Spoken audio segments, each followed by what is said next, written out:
What is up, everybody? Welcome to 2021 Duels Fall Open Episode 19. I am Deltius. How's it going, everybody? I am well. Good to see y'all again. Been a little bit here, I guess, since the TNT Championships finished up. So we've got the final quote-unquote installment of 2021 Duels before we make our way to the Winter Finals. And the Fall Open, I think it got delayed a little bit just to not overlap with TNT Championship wrapping up. So congratulations to those of you who won the event, or thank you to everybody who participated. That was a lot of fun.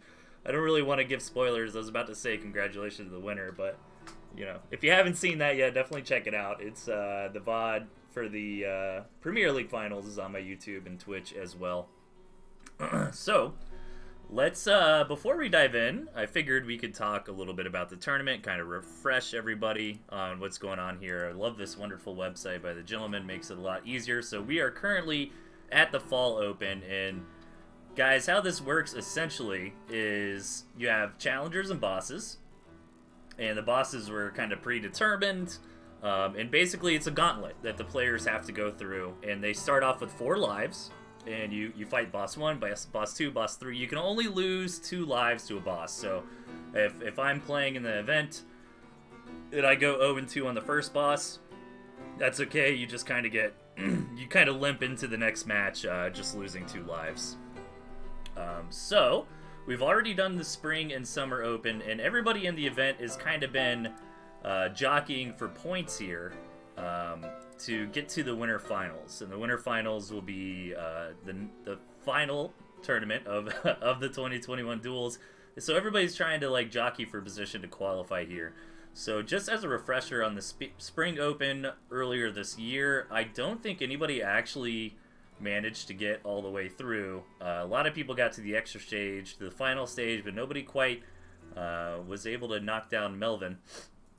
And the bosses are scoring points too, so Melvin and Meek both scored a ton of points. I think it makes sense that they were the last bosses since that lined up with the the previous season of TNT Championship, where we had the finals of Meek versus Melvin Fro, where Meek ended up winning that. So when we got onto the Summer Open, we had Tatanka as our final boss, who won the intermediate bracket of the previous TNT Championship, and Meek was our only one who actually cleared all the way through in the Summer Open. So Heartseed got really close. I do remember that. That was super hype because nobody expected Heartseed to do as well as they did, and Heartseed ended up killing it. If I recall correctly, Heartseed got like almost to the very end without losing any lives too. So I like this little Winter Finals page here because this just kind of shows you the overall score of where everybody's at. So we can see Meek in first place, followed by Tatanka, Melvin, Airlu. Pretty stacked top 4. And moving on to Epikasi, Zen, Kalaru, Legoman, etc., etc. But okay, over here in the current tournament tab, we got our bosses. Stage 1, you're going to go up against Pigeon Rush. Stage 2, Sorlinseed. Butcher that name. Is that Goris? I think that's Goris, right? Kalaru, Stage 3. Heartseed, Stage 4 boss. QQ as the Stage 5 boss. Sasha rocking it as the final stage. And then Mishi as the extra stage. Well, maybe I can zoom in a little bit here. Let me check a couple things. Everything looks good. You can call him Goris, yeah. Okay, yeah, I thought he was Goris, yeah. I am too American to pronounce this. I'm sorry. Okay, so Stage 1. We're going to be looking at Stage 1 and Stage 2 today. But I figured since this is the first episode of the Fall Open, we can kind of go through... Gentleman can't pronounce it either. Fair enough. We can kind of go through these stages, give you all the rundown of what's happening. Might be a nice little preamble here as the first video. So, Stage 1 is pretty straightforward. The theme is you got to pick between one of these 3 decks. Not too complicated. We're gonna have a lot of campfires on the map, so that can make things a little spicy. And yeah, so these decks look cool. Some interesting games. I think the Ferret Balloon, it could be pretty crazy.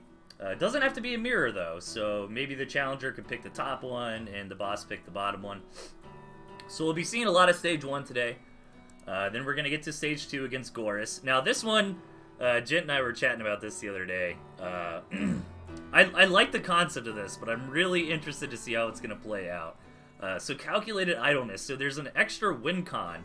So for one, both players get a ban. So just straight up, you know, I'm going to ban lizards, you're going to ban chameleon. Neither one of us can use those units. Ban phase is repeated. So if there's a game 2, you can decide to ban a different unit than the first time. But the big kicker here is that whoever wins whoever reaches 1,000 food floating can just leave the game and claim victory. That's what's really spicy about this. And you can't sell anything either. So if I catch you selling, then that's going to be a foul. So no selling. But yeah, I mean, this seems cool in theory, but I'm not sure how this is going to play out. I guess we'll find out today. Stage 3. So this one was a little complicated to understand. So basically everybody voted for how many bans. So you choose how many lots you want to ban. And basically the challenger, to not go into too much detail here, the challenger and the boss both have a certain amount of lots that they can ban. And all the challengers had to kind of, in advance, tell gentlemen how many lots they want to ban. And based on the popularity of those choices, is what Kalaru has access to. So it is a little awkward. I'll explain it in more detail when we get to it. But basically, the challengers and the bosses are both going to have access to a certain amount of lots that they can ban for their opponent. And it's only for the opponent, too. So if I ban Lizard Fox, I can still play with Lizard Fox. On stage 4, this one looks really interesting. Slow and clean. No swift units, no owl, no wolf, and no burrowing. I think this is going to be really interesting because burrowing is such a fundamental mechanic to Tooth and Tail, and I think it's something that we all kind of take for granted. So I think this is going to be really interesting to see how people play, you know, without being able to burrow. And no lizards obviously makes sense because then lizard flanks would just win games too easily. Oh, stage 5 was pretty cool. So it's going to be a 4-way free-for-all with 2 AI players, and it's going to be on this custom map. And whoever basically outlasts the opponent wins. So if QQ and the challenger and the 2 AI, let's say the challenger gets eliminated, but QQ's still in the game with the 2 AI, it's fine. He still wins. No owls, no balloons. Up against Sasha, you have this pool of the strong units, quote-unquote. So you could only use strong units once for the whole set. So if I choose to use Squirrel and Lizard in game number 1, I don't have access to Squirrel and Lizard for the rest of the games. Can I refresh and see if the flag's updated? Gentleman on the back end trying to fix. I still see good old USA. So I think Gent trying to hammer down some nationalities there. But yeah, so that's how the Sasha stage works. You have access to the strong units. You can only use them once per set. So in game 1, I could use 5 strong units if I wanted, or I could use none, right, and save them in the bank for later. And then, of course, when you get to the extra stage, your life count is reset to 2, and you got to beat the extra boss 3 times, so the extra boss does have a big advantage, and it's Mishi, so that makes it even worse. And it's going to be mirror decks with kind of themes behind them: conquest, war, famine, and then death. So it's going to be a lot of fun, but again, today we are going to be focusing on looking at Stage 1 and Stage 2 against Pigeon Rush and Goris. So yeah, let's get that underway. Let me bring this over to the side for my reference, do a couple of little things here. Bam.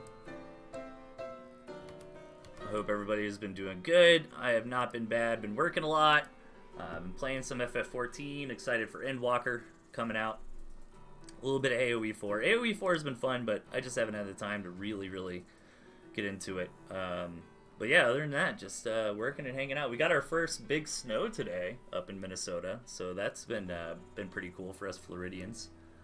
But okay, we're going to start off with Evil Murloc here against Rush, boss number 1. And again, I guess just as a quick refresher for this one, the players both have to choose between one of these 3 decks here. So I will double check that as the game starts. Make sure they follow the rules. But okay, that's enough preamble. Let's get into it. Evil Murloc. New name, at least to me. If anybody knows if this is like somebody rebranding themselves. What's my default? I use Firefox. Oh. Yeah, maybe it's a browser thing. We could figure that out later. But yeah, Evil Murloc. If anybody knows if this is a Smurf or somebody under a different name, let me know. But as far as I know, new player. So cool. Let's check it out. See how well they do against boss number 1 here. And let me make sure people have chosen some legal decks. It looks like Sam Luck or Evil Murloc has, and so has Rush. Yes. Okay. So on the left-hand side, the boss Rush. Over on the right-hand side, Evil Murloc, aka Sam Luck, in this match. So again, we got the plentiful campfires here.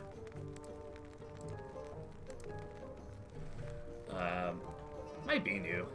Murloc is from Slovakia. Interesting. Okay, so keep in mind, our quartermaster player, our green player here, Murloc, he's just got to win once. If he can just win this game, he's going to advance on to the next stage and keep all 4 of his crucial lives together. So obviously, Rush wants to win twice here. If Rush does win twice, then Evil Murloc still continues on to stage number 2, but Rush gets some points under his belt. So not a lot to say just yet. Both players look like they're going to go for the 8 farm opening. And with Squirrel, Mole, Snake. Okay. Sam Luck, actually, it seems pretty strong against what Rush can bring here.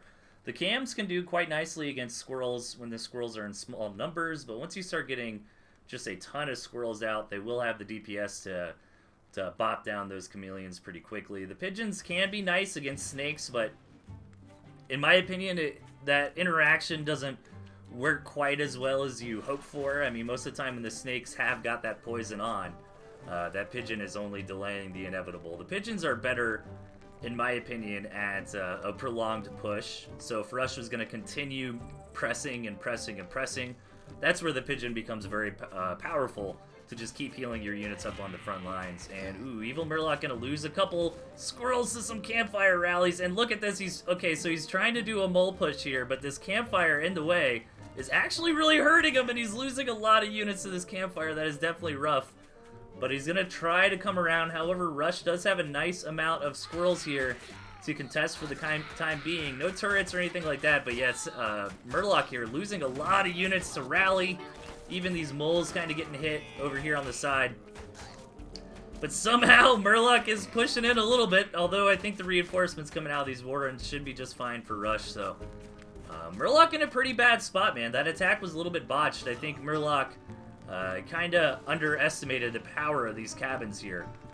That drunken squirrel inside with their bottle of moonshine in the woods does not like people trespassing on their property. Alright, Sandblock's got a couple moles here. Maybe if Rush doesn't react fast enough, 2 can kill this pig. It's going to be close, but yeah, we'll get it down. So nice victory there for Murloc.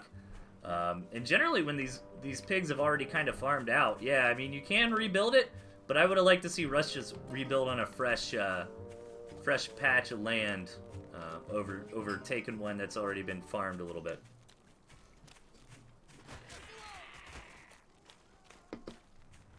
Both sides are kind of stabilizing, though. Surprisingly, when everything is said and done, I don't really hate Murloc's position. I mean, he is working on the second base. So is Rush, though. I think when you look at the numbers, Rush is ahead. Rush does have a tier 2 advantage. Everything else is pretty similar. Murloc does need to go ahead and clear out these cabins. Yeah, well, not a whole lot else is going on. And with the squirrels kind of stepping forward, sharing the damage there. No squirrels were lost, were killed in the making of that engagement. So we have a little bit of time on our hands here as some snakes are being built for Murloc. The cams are here for Rush. Curious if Rush is gonna try to do some Metal Gear Solid stuff here, sneak these cams around, try to get some damage. And I might just do a little fast forwarding as the game builds up. Not gonna go crazy, but we do have a lot of ground to cover today. So as players are just kind of hanging out, macroing up, we might speed things up a little bit. Alright, snakes on the way, so tier 2 on the way for both players. Second bases are fully saturated. Murloc is kind of posturing aggressively here. Not really committing yet, though. This artillery, like, once it gets down, is going to be really hard for Murloc to deal with. Yeah, there's the first one on the way. The moles, if they can get up on it, will do that crit damage. The snakes as well. Can actually, you know what? I think Murloc does have some tools to deal with this, but getting snake tags on it or getting the moles up in the face of that cannon is going to be difficult if Rush is in position. So, ooh, look at this. Murloc taking a sneaky base up here, and Rush does not see it. That could be great to start building some turrets or something, but nicely found there by Rush. Gonna identify that is going on, move some units over, but at the same time, Murloc is pushing in, trying to use this as the opportunity to jump on this cannon before it gets going. Get some snake tags on it. I think that might be enough. Gonna seal the deal, get some more on there. Yeah, nice job. Rush only moved his chameleons out of position, but even just that was enough to allow Murloc to come in here and take an engage. I think when everything is said and done, Rush did just fine in that engagement, but the real thing there was preventing that artillery cannon from getting up. So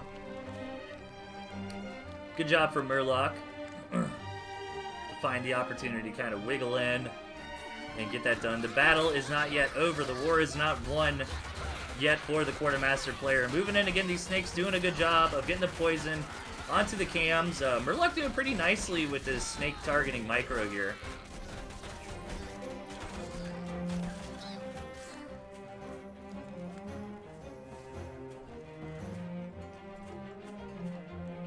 Okay, so Murloc up on the high ground, maybe gonna think about coming around the other side and trying to come in. What is really nice about the snakes, especially if Rush doesn't expect it, you come in here, you can eliminate this Gristmill pretty quickly with those snake stacks. But this attack from Murloc, I don't think all of his units are quite here on the front. Meanwhile, Rush has a nice death ball put together.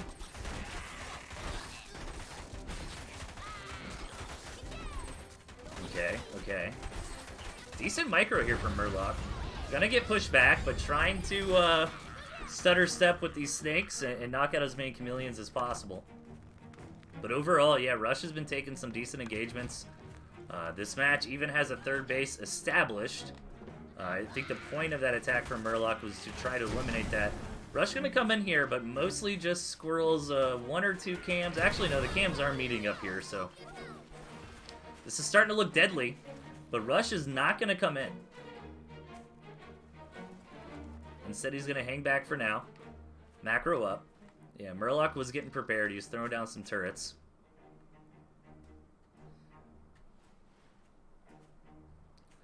So far, so good. I think as the dust is settling, Rush does have a slight lead here. But Murloc not incredibly far behind. This could actually be quite nice for Murloc, you know, being able to get that third base up and running just slightly faster than Rush. Yeah, if he really commits here, this is risky, but it's going to be hard for Rush to scout how many farms have been taken on this mill.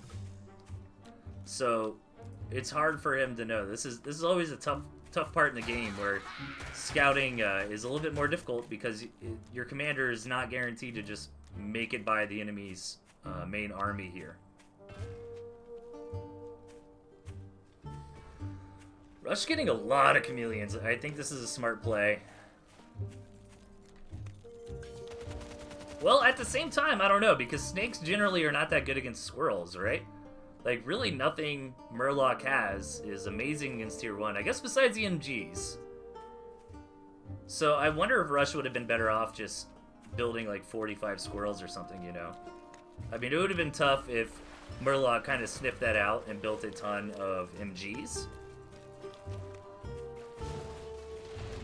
But I think with 4 snakes and some good micro, Murloc can kind of spread the poison around the different chameleons. Another artillery cannon going down by Rush is going to force Murloc to try to make a play.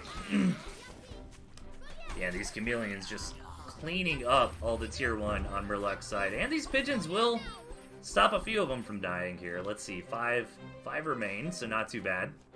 The cannon does get up, though. This is starting to look bleak here for Murloc.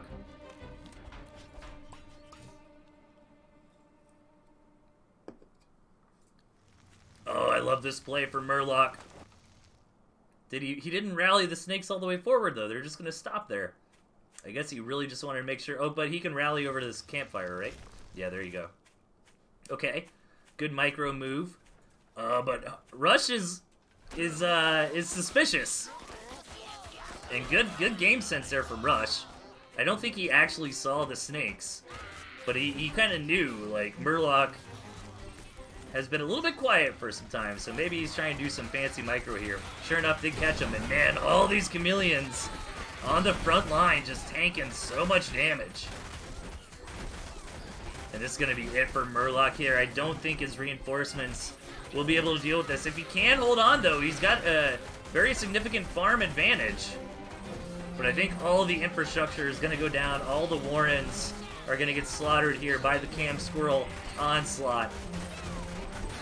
And Murloc is going to be forced to try again as Rush claims his first victim here in game number 1.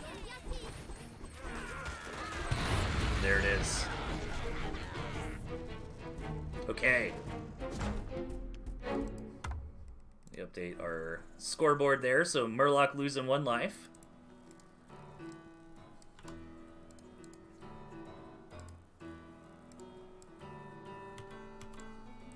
And for anybody just joining us, keep in mind the Stage 1 rules here. I can show that again. Each player is forced, this one's pretty straightforward. Each player is forced to choose one of these decks. And there's no other limitation there, right? So you can play the same deck again, you can play the same deck as your opponent, doesn't matter. I guess you wouldn't know what deck the opponent has, but you know what I mean. So, okay. Let's see what the players decide on this time. Murloc really wanted to win here, but he played, I think overall he played fine. Okay, spawning in the bottom, we've got Murloc, and up top, Rush. Both players opting to choose the same deck. So maybe they've identified, you know, this is the deck that they think is the strongest out of the choices, and we're just going to stick with that.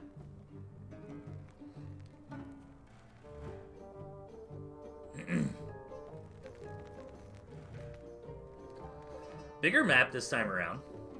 I don't think the,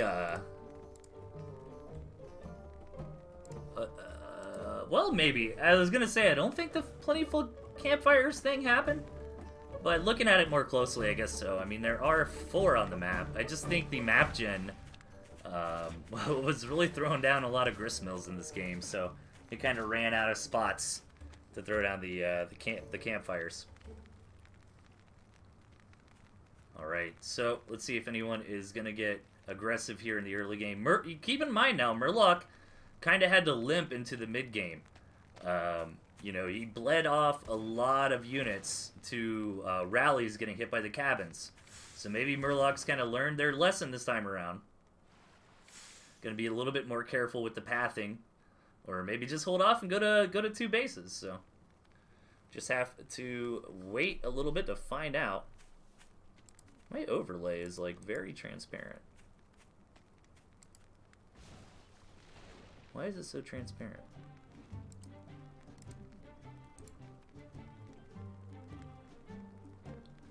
Transform, nope. Well, I probably can't figure this out right now. It would be a filter, I think, wouldn't it? Filter. Yeah, I'm not so sure. Anyways, it works. It's a little bit, you know what? It's not so bad. You can kind of see through it, right? It's not as oppressive on the screen there, blocking things, so that's good at least.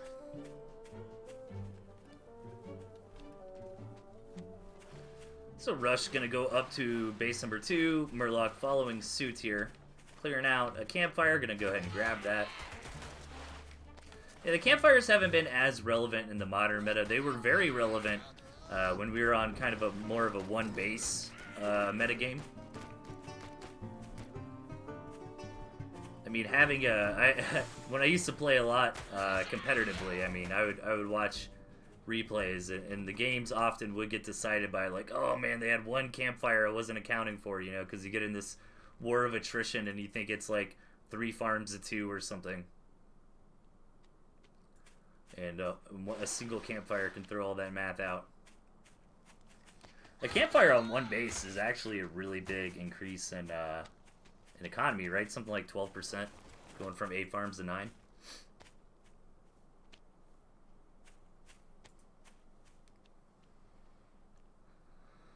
Okay, so just a big fat macro game so far here. Both players just opting to get up to that full second base saturation.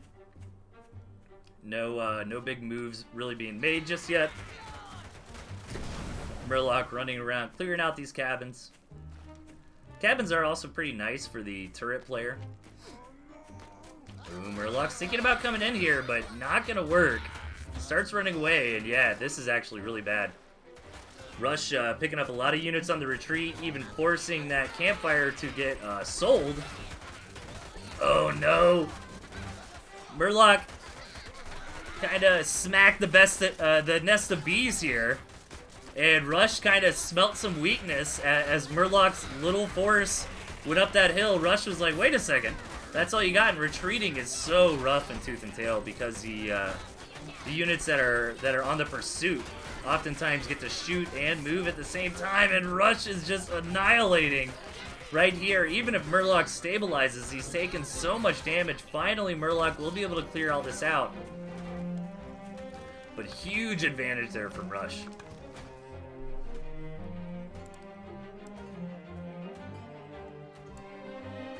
So let's see. I'm hoping for Murloc. You know, I'm always a little bit challenger biased as I cast these games. I don't know. This hero squirrel over here knocking out that cabin. I always feel like it's fun to root for the challengers. You know what I mean? All right, Rush. Maybe over-respecting this turret. Murloc's units were out of position as he was trying to grab another campfire there. But Rush knows that they've got such a big advantage at the moment. Just gonna push in and try to end this. Trying to start off the fall open here with 2 clean kills. And this is important. Keep in mind the bosses are jockeying for score too for the winter finals. So Rush winning these games does increase his score.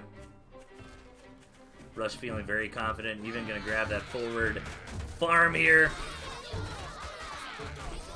Things are looking pretty grim for Murloc, but in a situation like this, you might as well stay in and try to fight until the very end. But I think this wave right here will be too much. These pigeons doing a phenomenal job of just keeping these units nice and healed here on the front lines. Providing a little bit of additional sustain. You can see some of these squirrels just getting healed so fast that they are tanking quite nicely.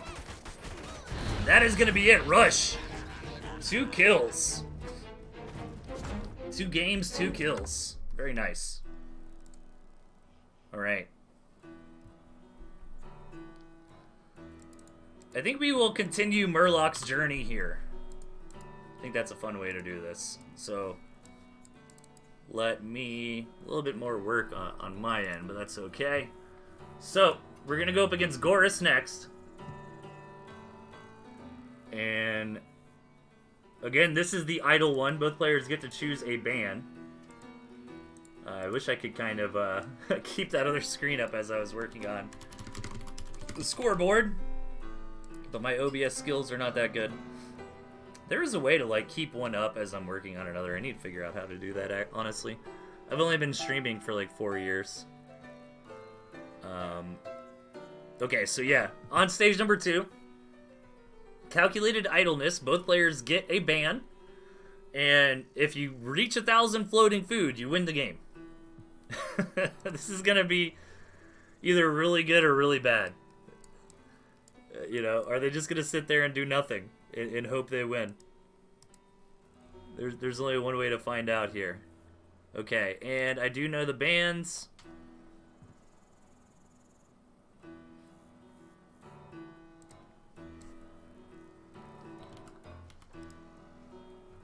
Let me see. Sorry. Just looking at something in the background here. Okay. So, Murloc banned Chameleons. Maybe a little bit shell-shocked after going against Rush. And Goris banned Owls. So no cams, no owls this game. Now, the ban applies to both players. Yep, okay, so we should see no cams or no owls.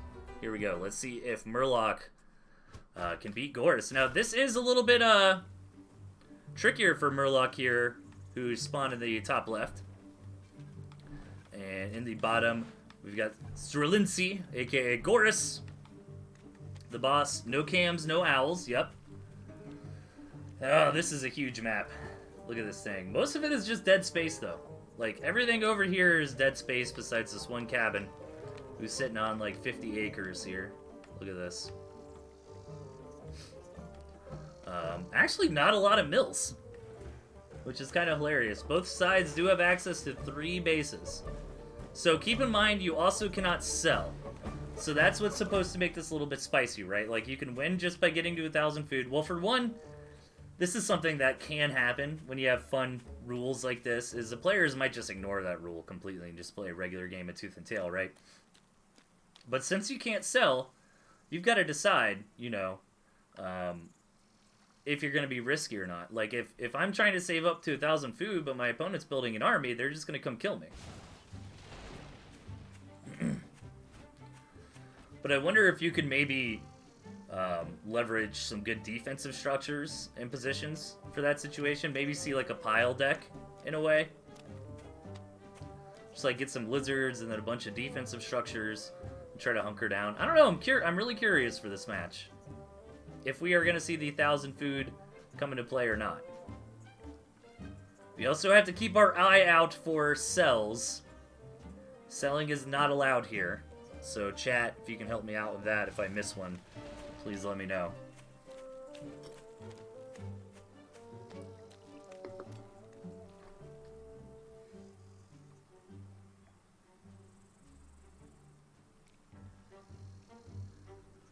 Okay, nothing too crazy just yet. Both players building some tier 1s, getting into some 2-base strategies.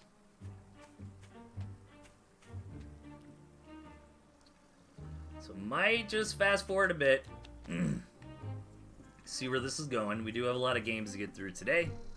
So if we're in kind of a little bit of lulls like this, just kind of speed it on just a little bit. Goris getting a little bit stronger of an economy here. Also going for the lizards, which most of the time do beat squirrels in similar numbers. Not all the time, but most of the time. Yeah, so far I think Goris' position's a little bit better. Murloc's not doing bad, though. Gets that full second base saturation, at least almost. Very awkward map. How are these players doing on scouting it? They're going to be sorely disappointed when they realize that there is nothing up here. But even still, like, just grabbing this cabin, I mean, it's hard because you don't want to get, like, all your units out of position to do that. Yeah, look at this. Goris just going for the old school style. This is a very solid way to play. I think FXB Draz was doing this in the last championship, you know. Just very straightforward and very strong, right? Just get out enough tier 1 to not die as you farm up to 2 bases and then get a boar. Because if your opponent's been doing the same thing, now all of a sudden you have a boar that's going to wreck all his tier 1. Goris coming in for a sneak attack, and Murloc does see him, but Goris should have committed. Murloc's units were far enough out of position to where Goris definitely could have got some damage on there, but Goris did not know that. We do have the omnipotent eye here in the observer chair. So Goris kind of went with the better safe than sorry, but look at this. Goris is about to just win. Oh my god. That's it. That's game, right? He's got the 1,000 food. That's it. Does he tap? Yeah, that's it. GG.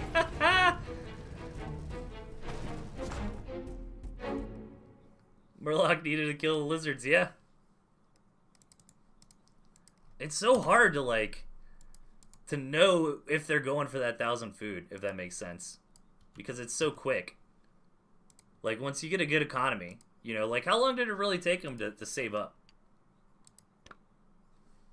Once his economy started getting kicking. It didn't seem like that long. Like, a couple minutes, right?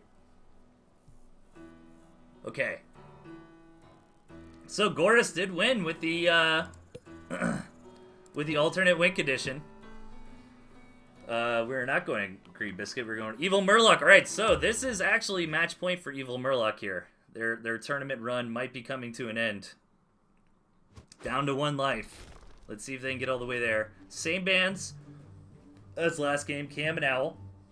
In the top right, we do have Gorus, who just won off the 1,000 food. And in the bottom, we've got Evil Murloc. I understand the concept of the ferrets here. If the enemy... Yeah, you know, if the enemy tries to do what I was talking about last time by maybe hunkering down with a bunch of defense, but... It's hard to approach this. Okay, well, for one, Gorus does not have a good expansion.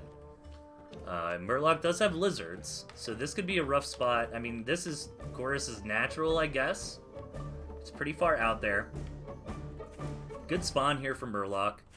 You know, he's got a natural here on a high ground. He's got 1 entrance into the main that you have to go through the natural to... Yeah, you can't get in through here. You got this third base up on the double high ground. This is a really solid spawn here for Murloc. So if there is a map where Murloc could make it happen, this is a good chance. He's got a good spawn, and Gorus does not.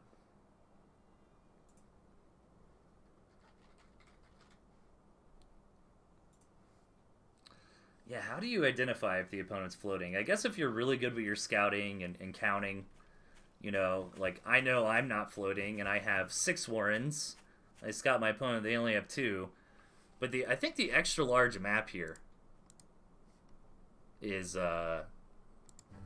is really rough. I mean, I guess that does encourage the 1,000 food play. Look at this Murloc going for a 7-farm triple here. Gorus did recognize it. So I don't think Murloc will be able to get anything done. Murloc's also delayed the 8th farm to try this. Doesn't lose any lizards, though. That's pretty nice. Gonna come home, grab that 8th farm. Having a few lizards like this out on the map, though, is pretty good. Because Murloc really needs to keep their eye, I guess, on this cabin, but also on this base over here. Like, right now, if Murloc knew, they could just send the units over to kill this base. Hopper does fall, a little bit of a commander death there.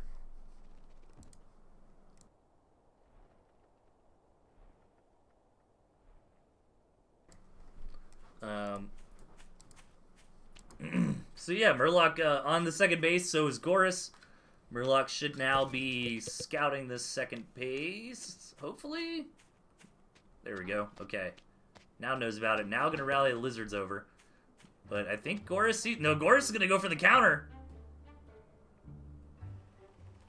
Murloc does see this.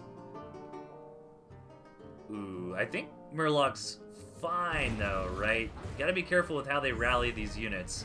Because they should be able to get them all together.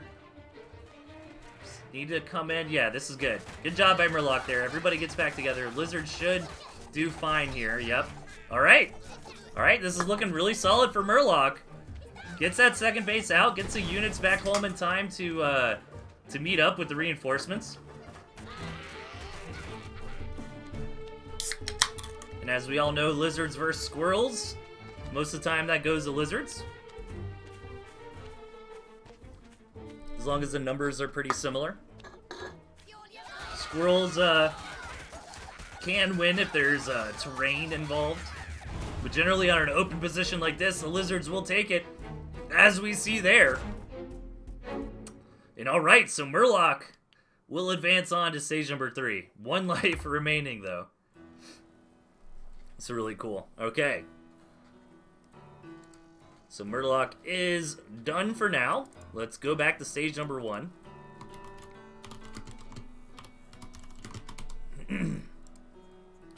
And let's do Green Biscuit next. Did we ever find out? I think some people know. Who is Green Biscuit? Green Biscuit came into TNT Championship and just dominated. And then like halfway through the event, just tapped out. I guess they didn't have time to finish it. But yeah, I was like pretty stoked for my first game because I was like, okay, Green Biscuit, you know. Nobody, the new player, I got this, and then they just smoked me. So they are good. I think it is a Smurf. I don't know who it is, but I think it is confirmed. It is a Smurf.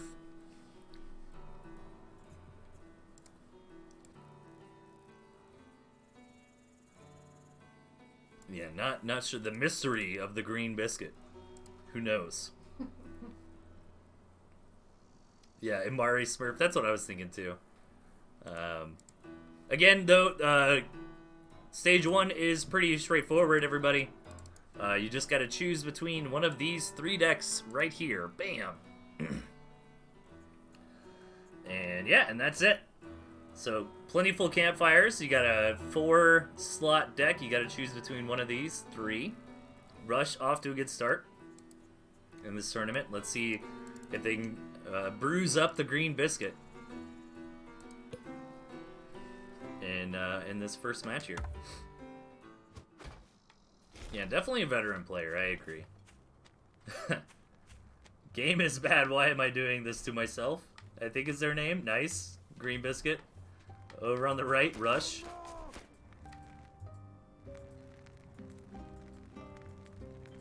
The classic, this game is bad, I say while I'm playing the game. Oh yes, the hipster, I don't like this, but I'm doing it anyways move. Touché. Alright, let's see.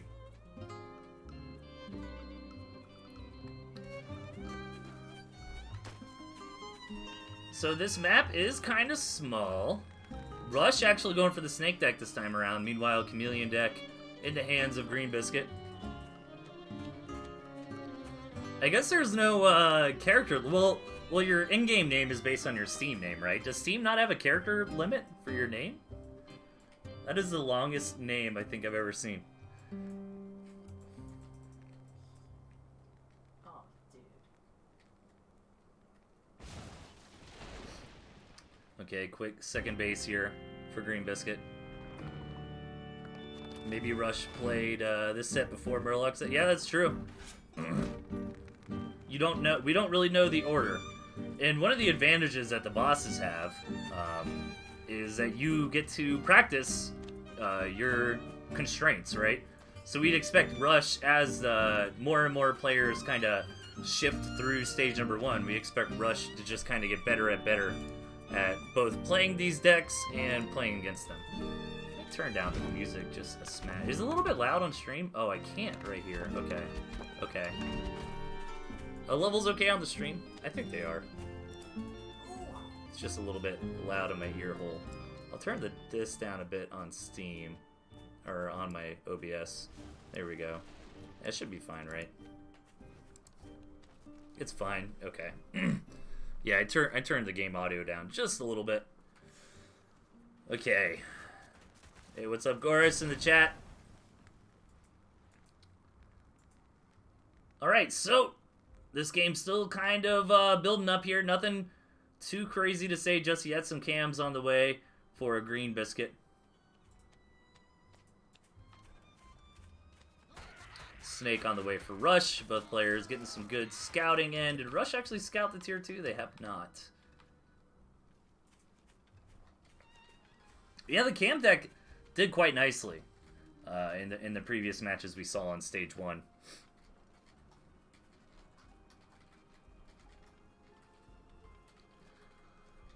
And I think that's because the cams just scale really, really nicely. I mean, snakes do too, but I don't know. Like, better players than me can probably... It just feels like I'd rather have, like, 10 cams Then again, we didn't see Murloc get to like 10 snakes, which could be silly too.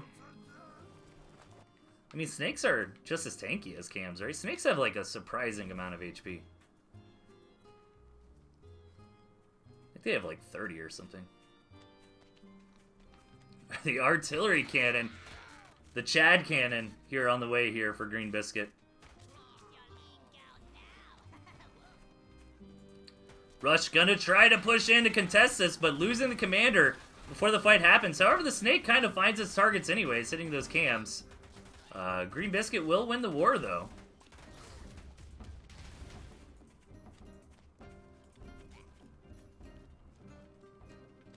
Hey, what's up, Murloc? Yeah, we just watch your games, man. Yeah, I totally think you you played well there.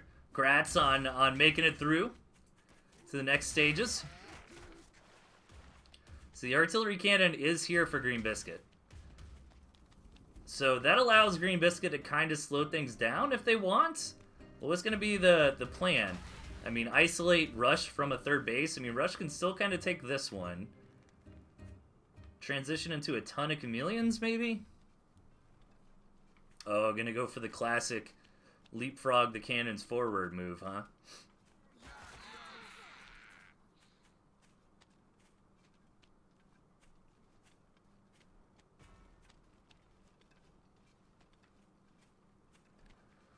Alright, Biscuit getting that third base going. Is Rush going to go for the third? I think this is a pretty safe third here from Rush. I mean, I guess they probably would have rather had the entrance back here, but this entrance isn't too bad. Even got the campfire there to kind of buffer for you. Still a lot of campfire options on the map. Rush really needs a scout, though, and to see how far behind they are in eco. Ooh, taking that base. It's not going to work. I think Biscuit has vision of that. Yeah, so just a couple chameleons over there should be able to knock that out. Biscuit actually hasn't made a move for it just yet, though. Ooh, gonna try to get up here with the snakes and target down the Artie. Let's see how many snake stacks it takes. 6 is a lot. Damn! Sign my mouse pad, Rush. That was awesome. Well done. Taking out that cannon for free.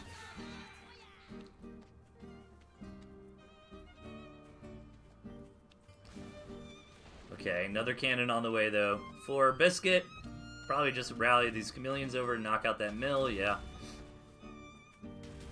Yeah, needs to keep the little bit of Miss Micro there, bringing the cams back over. Ha! So, you know, I can't be bothered to micro my chameleons. I'll just build a cannon. Alright, here we go. Rush moving in, seeing if they have enough. Yeah, 6 stacks of poison did it last time. Alright, this is going to go ahead and poison down that cannon. Sell at the last minute there from Biscuit. You know what? As much as I was just kind of laughing at that cannon, cannons have really long range. So that cannon could support a fight going on here in this choke that we see all the blood in. And that's also a very hard cannon to get to. Rush is in a hard spot. The clock's ticking here. Almost 7 minutes into this match. Rush only on 1 base left. Yeah, Green Biscuit just going to confirm there is no expansion there. Even going to take it. This cannon's kind of hilarious. Once it gets up and running, though, Rush should be able to take it out. Rush going to go ahead and move in here again. Poison down this artillery cannon.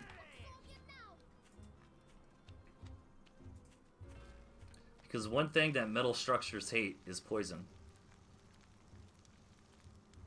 Hey, first time I made it to see a game live. Hey, how's it going? Good to see you here. Alright, Rush does find the cannon over here. Gonna move out the slithery boys. Take it down. Will be able to, but Green Biscuit's army is gonna clash here. However, Rush's army is looking pretty good. Needs to micro these snakes, though. These cams right up on the snakes. Gonna take them all down. But Green Biscuit gonna be forced back. Is Rush actually gonna do this? I don't think so, right? Like, Rush is just too far behind on economy.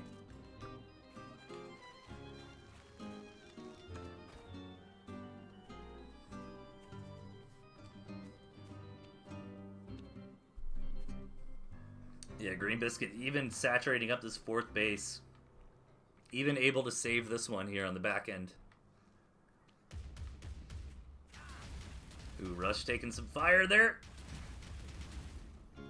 Been a while since we've seen several artillery cannon in a game, so that's always a pleasure.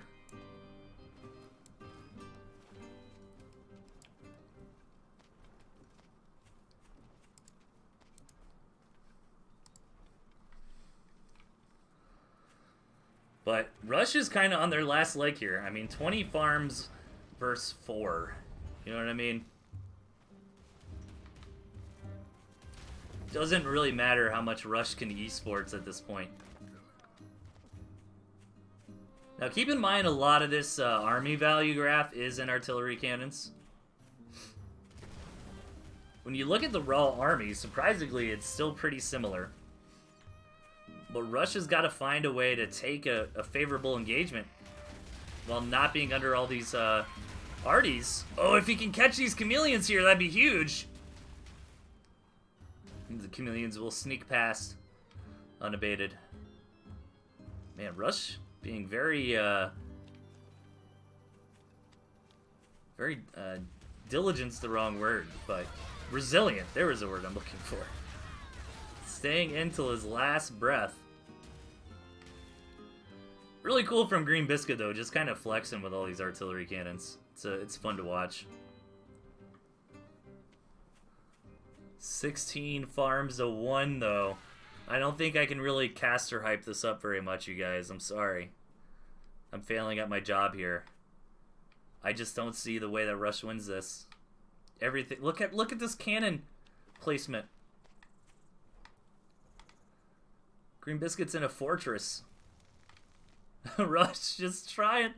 Maybe if I get some farms over here, I'll put a turret up front.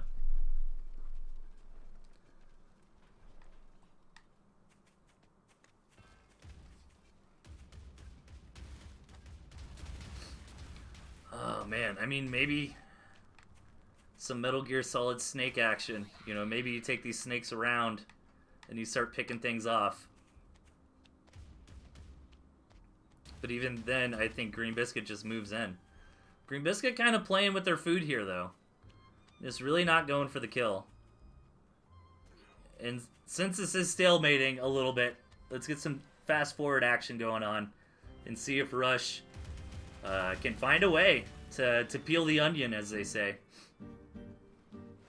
Yeah, look at this. Green Biscuit's just like, I'm not going to kill you. I am just going to make it impossible for you to kill me. What if Green Biscuit starves? They don't have a starvation farm. They do have some campfires over here. Finally, a big engagement.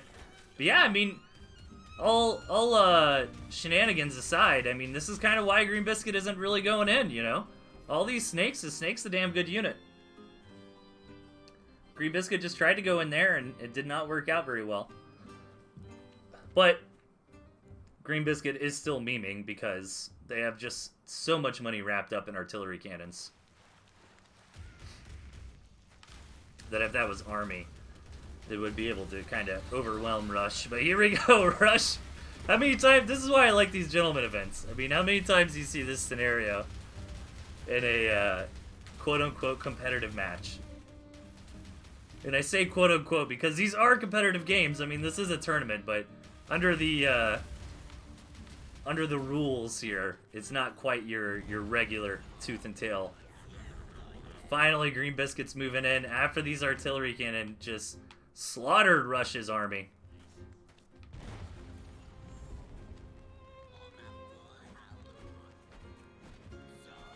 And this will finally be the end here. Green Biscuit gonna move on to face off against Gorus with all 4 lives remaining. So very nice. You know what? As weird as that game was, I had fun watching all the artillery cannons.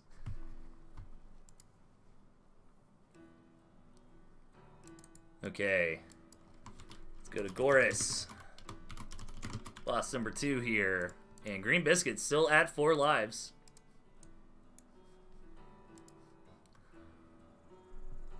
And again, on this one, it's you get a ban. Both players get a ban.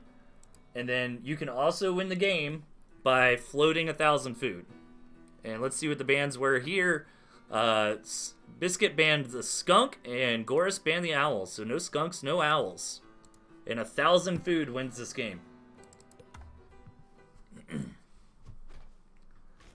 No skunks, no owls. Okay, in the bottom, we've got Green Biscuit playing as the best Commander Hopper. And up top, we have Goris. No owls, no skunks. Big map. And again, you win the game. You can't sell. So chat, you gotta help squeal on these players if you see somebody sell anything. Not allowed to sell anything on this stage.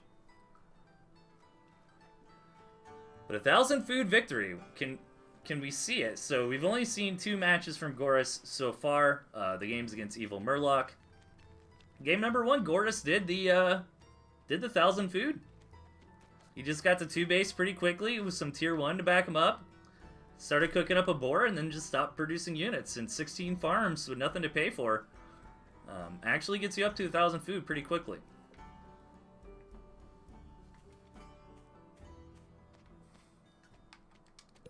A big map to scout. It's always a tough position in the early game like this because you do want to get your map scouting done, your due diligence there. But at the same time, you also need to scout your opponent's main base a few times and just make sure they're not trying to pull a fast one on you, go for a 5-farm double or something like that when they showed a bunch of farms earlier. So you do have to do the follow-up scouts, but nothing crazy yet from either side. Pretty mirror, actually. Of course, with a bit of the faster lizards, but there are lizards here for Biscuit.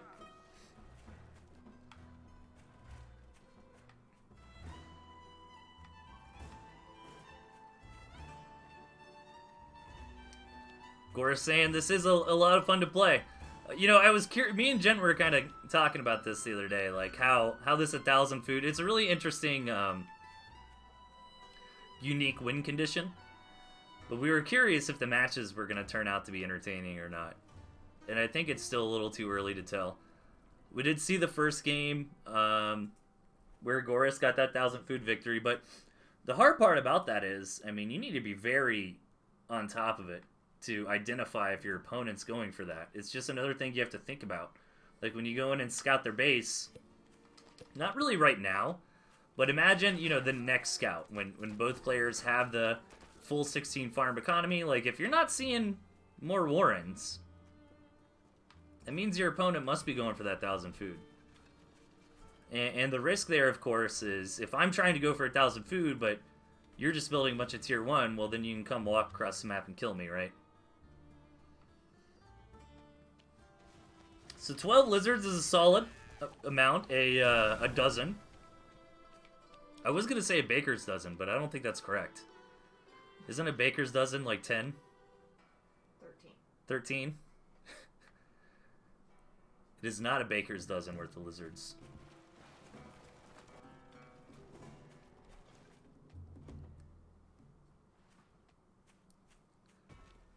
Alright, boar on the way. Okay, so Biscuit actually doing something very similar to what Goris did in the first match we saw on this stage.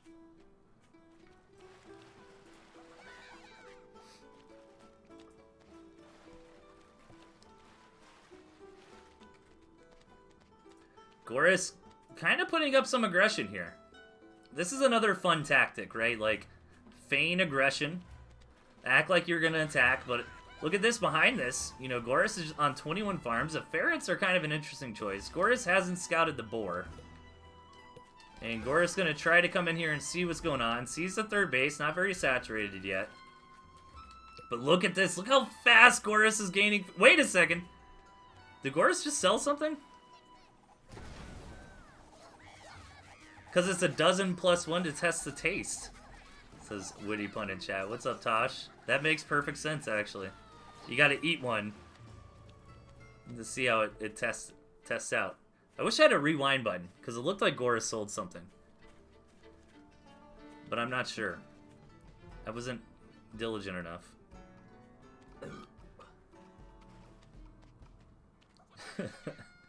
Okay. Goris in the chat saying you did not sell.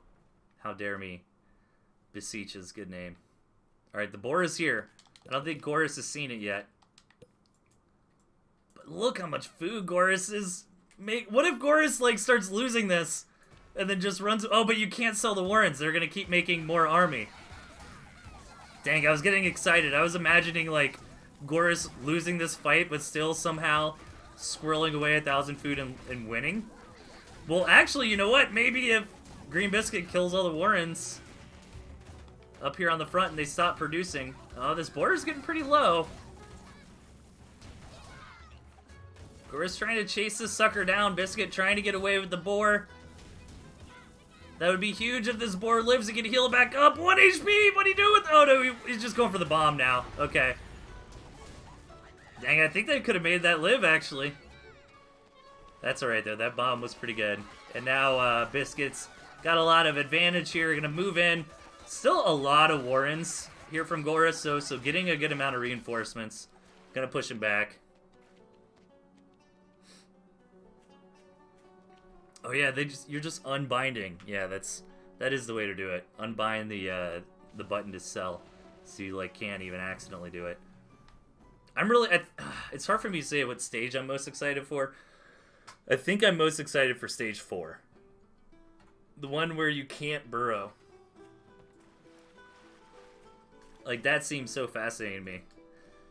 Because the burrow is just such... I have said this a couple times, but to me it just feels like such a underappreciated mechanic in this game, right? It's something you take for granted. Maybe underapprciated's the wrong term.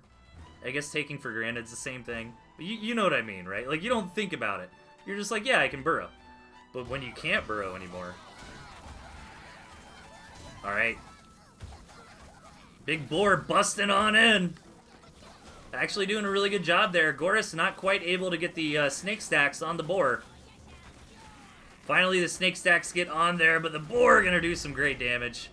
Hopper going to fall as well. Goris going to be able to clean up some of these reinforcements. And, you know, surprisingly, this isn't going awful for Goris here. And I say surprisingly because, I mean, both those boars did pretty decently. Goris getting a little bit too big for their britches here, though. Biscuit going to push him back. Goris doesn't know about this fully saturated 4th base.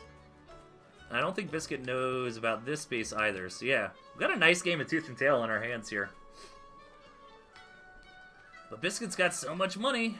Oh, you can't sell the boar warren. Oh man, that's kind of funny. You know, again, as much as I have been focusing on the 1,000 food aspect of this, like, the not being able to sell is probably the bigger aspect. Well, no, probably it is, right? Like, of course, the intention there is, well, you don't want to be in a proper game and then just sell all your stuff and be like, oh, look, I have 1,000 food, I win. But just, you know, not being able to sell the boar warren, for example. Like, once you throw down that tier 3 warren, you are committed to making more and more tier 3 for the entire game. Where it is pretty standard to see, like, do a boar push and then, okay, sell off the boar when that doesn't work, but not allowed to do that there. Really, really fun match there, Green Biscuit. Able to take it, though.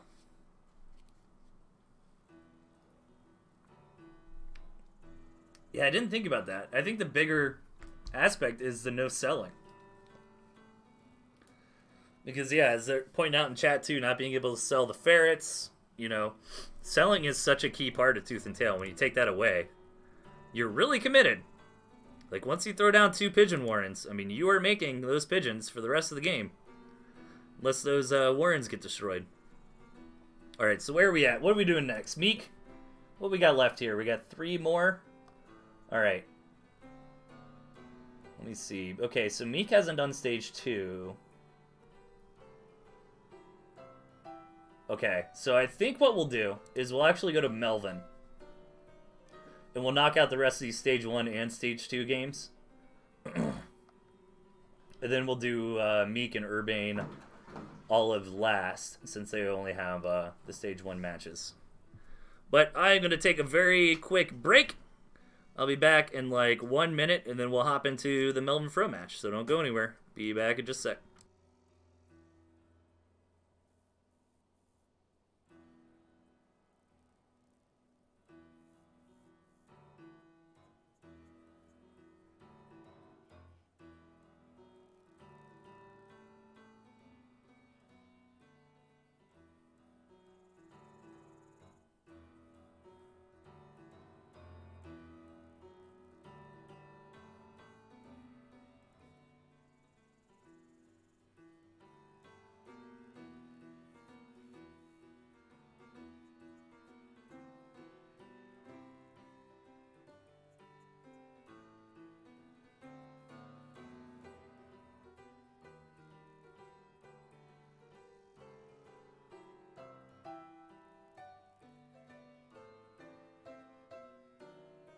Alright, I am back.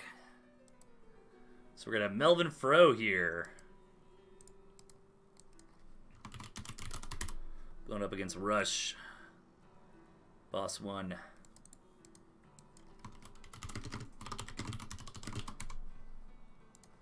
Very exciting stuff. Let's take a quick look again at stage number 1 here. Keep in mind, stage number 1, not too complicated. Just need to choose between one of these 3 decks. Plenty full campfires. And that's about it.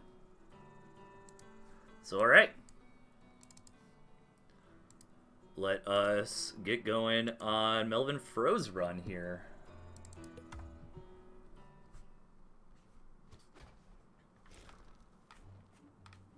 Alright, in the bottom we've got Rush with the cam deck, and up top Melvin Fro also with the cam deck.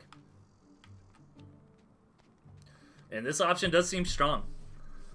I mean, cams are quite nice when you get them in mass. We did see Green Biscuit kind of do some globetrotter stuff with the artillery cannon, but that's generally not how the artillery cannon will and should play out in these games. I would think it would be more like we saw in the first match with Rush versus Murloc, where the artillery cannon is just very threatening, and it can kind of force the enemy to come in to try to deny it. Or, you know, once the players start expanding out, you know, throwing an artillery cannon right here in the middle of the map could be quite nice. But generally, seeing multiple cannons is not something you'd really expect. Some pretty 8 farm Warrens from both sides here. I think Melvin started it, but Rush is going to finish it here if Melvin doesn't go home and build a second Warren. But I think Melvin ends up winning this because he gets the farms out a little bit faster. I do think he needs a second Warren, though, because if Rush does commit to 6 full squirrels, comes across the map, then he's in trouble. But this is really nice for Rush. So actually, really nice back and forth here in the early game. You know, Rush selling off one of the Warrens, but forced Melvin to create the second Warren to respect the Warren that got sold off, right? And then Rush gets the extra farm out a little bit faster, and then builds the second Warren. So, but keep in mind, Melvin got farm number 7 out a little bit faster. So after all that back and forth, it evens out kind of. That makes sense.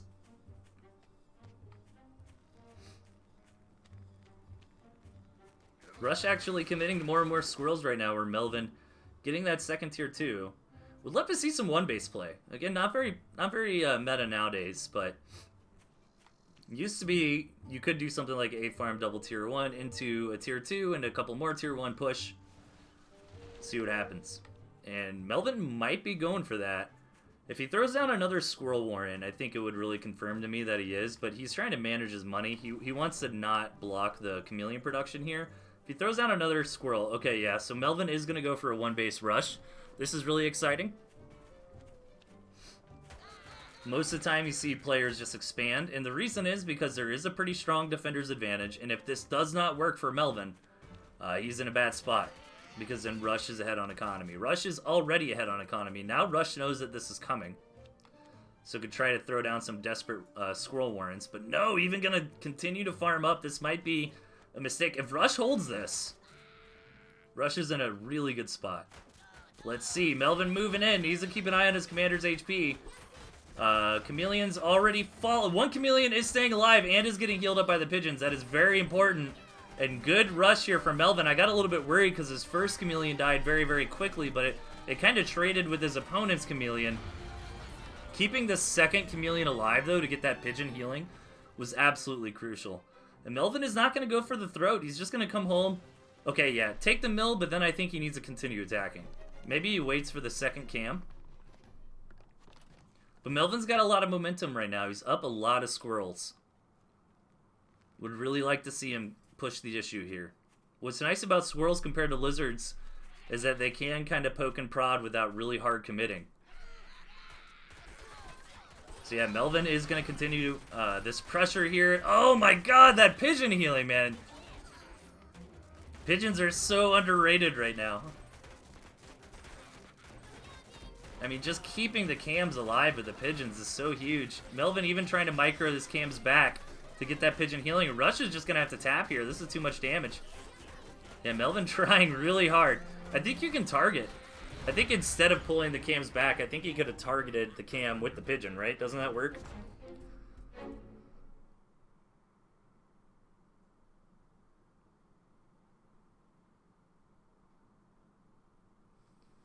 Okay, so nice victory there for Melvin Fro. He is going to go ahead and move on to stage number 2 against Goris. And again, stage number 2 is weird for 2 reasons. Number 1, you can't sell anything. And number 2, if you get to 1,000 food floating, you win. Straight up, just GG. You just quit the game and you win. So let's see if Melvin Fro can do it. Today, what, Evil Murloc so far, he lost 2 lives to Rush, lost a life to Goris. Green Biscuit got through no problem. And Melvin Fro is on Goris. So let's see if Melvin Fro can make it as well. Of course, we'll get some points. What's up, Unprecedented Studio? Good to see you. We are we are playing some weird Tooth and Tail. Over on the left side, we got Melvin Fro, and up top we've got Goris. So the gentleman, one of the fine gentlemen, I should say, of the community, always comes up with these crazy tournaments that have really weird restrictions on stages. Oh, by the way, I didn't go over the bans. We do have bans. So we are playing some of those matches here. Lizards from Melvin, good ban, and Badger ban from Goris. So no lizards, no badgers. Goris here with the fox. That's the other side of the map. There we go. Goris with the fox. Would love to see it. Such a fun unit to play with and to watch. Not a big part of the meta these days, though. A lot of stuff in Goris' deck is a little bit off meta. The balloons, the ferrets, the fox. Meanwhile, Melvin Fro is a very old school looking deck.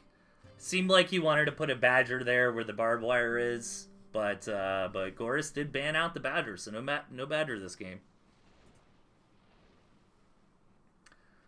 Quick second base from both sides. So again, you know, are we going to see the 1,000 food come into play?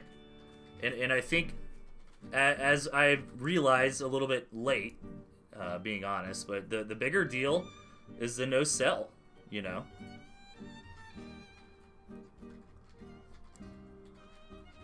Not being able to sell Warrens is pretty insane. So pretty straightforward game so far. These scouts are important. See how crazy your opponents are going on the eco. Can Goris get in there? We'll get in there. Sees Melvin Fro is bringing down the house. Gonna try to match pace there. Meanwhile, Melvin moving across the map. These extra large maps as well, part of the stage.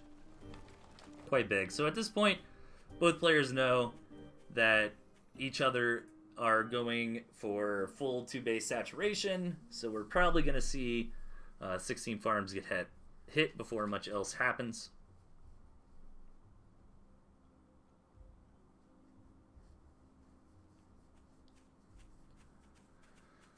Okay, almost there to 8 farm saturation. And then what are we going to do? Both players have defenses. So do you try to hunker down and get to 1,000 food? Or do you try to play a straight up game? We've seen both happen. Look at this. Goris just going for base number 3, maybe? Yep.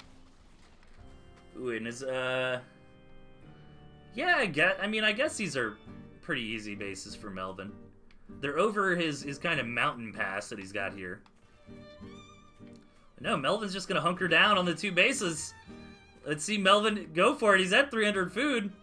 That's what I'm saying, man. Like, once you're on 16 farms, it doesn't take very long at all to hit the 1,000 food. Watch this. Is Melvin just going to get there? He's already at 500. What can Goris really do? He's got to attack. But how does Goris know? This is so silly. I love the concept of this, you know, but it might need a little more ironing out. I don't know. I don't know why Melvin's even bothering to march across with his squirrels. Maybe he wants it to look like he's not going. for the 1,000 food, but there it is. I mean, Melvin, no, Melvin, don't lose the squirrel, you fool. All right, GG. Melvin takes it. Just like that. Yeah, the Wonder victory, yeah.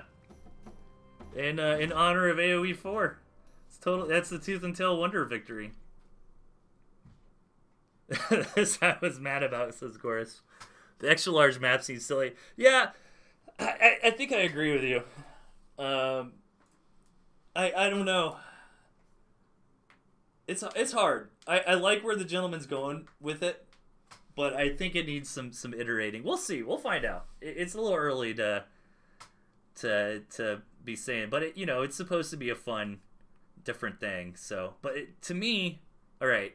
So yeah, the extra large map I'm not so sure about either, because it almost feels like you want to go the other way with it, maybe, right? Like you'd want a smaller map so it's a lot easier to kind of scout and identify if your opponent's going for that. Because let's take a deep dive, a quick deep dive, right? Oh my gosh, what is this? Oh, I'm sorry, that was a dummy replay. Okay. Yeah. So, let's see what we've learned. Like, how long does it take? Anybody in chat want to guess before we see it? Like, how long does it take if you have 16 farms to get to 1,000 food? If you do feel like guessing, now's your chance, because we're going to see it very shortly. Is it 2 minutes? My guess is somewhere around 2 minutes. I don't know. Well, you get... Isn't it 1 food per second? Isn't that how it works? About a minute? Yeah, it takes about a minute. 63 seconds, yeah.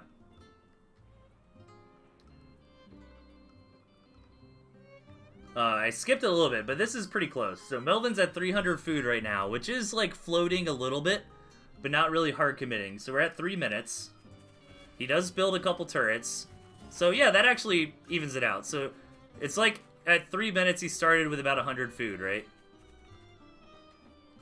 Yeah, it takes not that long at all. It takes about a minute. Look at this. Bam. Less than a minute. There it is.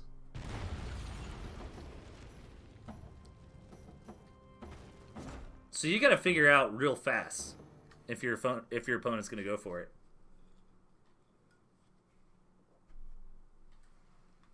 It's true. And I think it's going to take people a minute to figure this out, but going for I think what I like about it a lot is that going for 2 base 16 farm very quickly is very meta, very standard way to approach the game. And in this stage, I don't think that's what you want to do unless you're trying to go for the wonder. Like, you don't want to sit back and just let your opponent get to 16 farms. So you might need to do something like we saw Melvin do against Rush. You know, that old school 8 farm double into a tier 2 and a more tier 1 push. But with the extra large map, I mean, that's tough. It's tough. Yeah, I think the extra large map is the rough part about it. But we'll find out again. This is crazy rules tournament, so all good. All right, we got a couple more matches here. We've got let's go through Meek and then Urbane Olive. That's all the stage 2, right? Okay, yes. Okay. Let's see how Meek does. Again, match number 1. 4-slot decks. You can follow along on the websites, the partner website, I should say, companion website. All right, both these decks are legal choices.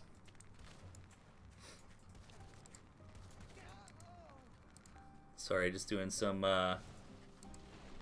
back-end stuff here. All right, in the bottom we've got Rush, and on the left-hand side we've got Meek. Jen, yeah, go ahead and send me Meek's stage 2. We might as well knock it out here. Yeah, it's a pretty short stream, so yeah, go ahead and shoot those over to me, and we'll knock those out as well.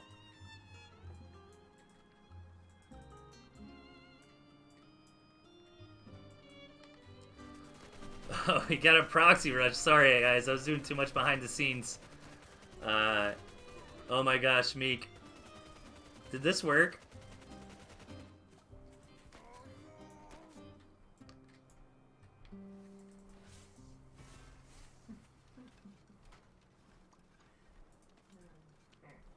Is this game just over now? Well, Rush can... what?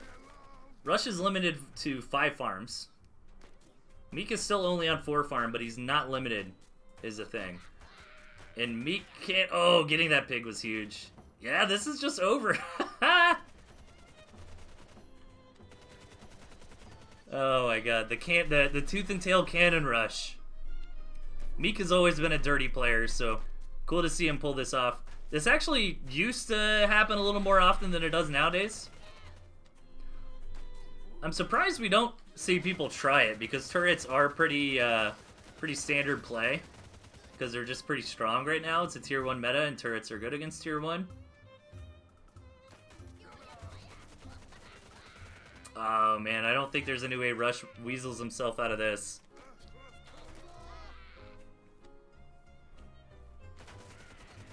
Yeah, definitely expecting it out of Meek. Meek's a very creative player, likes to rush a lot.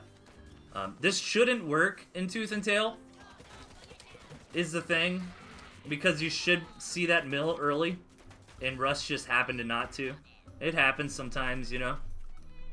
I'm actually curious, because I was kind of doing some stream things as the game kicked off, because Tosh, I try it all the time, just doesn't work much. Oh my god. I gotta coordinate with you, Tosh, next episode, man. I'd love to have you cast with me. It's been too long. Yeah, that should be it. I actually do want to do a deep dive on this one, though, and see what exactly happened in that early game, because I was doing some stream stuff in the back. Yeah, we should do a co-cast. Totally, yeah. Next, I guess episode 20. Yeah, I'll try to coordinate that with you, Tosh, and would love to have you cast with me. That'd be a lot of fun. Okay, so let's just take a quick peek at this. I do apologize. I was a little distracted in the early game. So I want to see what happened from Rush's perspective, because normally this just doesn't work. Meek. All right, so Meek hasn't taken it yet. Okay, Meek just took it there, and you get the sound effect, right? But Rush must not have been paying attention to that. When somebody takes a gristmill, everybody in the game hears that a gristmill is being taken. Yep, and then that was it. I mean, so not really Rush's fault. Oh, and you know what made it? Oh my god, this is why it worked. Okay, this right here. Rush never scouted Meek. Oh, man. Okay, so that's what happened. So it was a combination of two things. It was a combination of this mill being just out of range of the vision of Rush. So what I mean by that is the shadow right there. It didn't come up on his minimap as red, right? It was that. And then it was also that Rush never scouted where Meek was, so he never saw the 4 farms. Because if you see 4 farms on the opponent, and you don't see Warrens there, then the only other logical explanation, well, there's 2. Either 1, they're bad, Meek is not bad, and number 2 is they have a proxy, so then Rush would have checked right here and would have seen that coming up. But anyways, just wanted to see how Meek got away with it, because it is difficult to get away with. So cool. Okay, and then I've got Meek round 2 coming in here.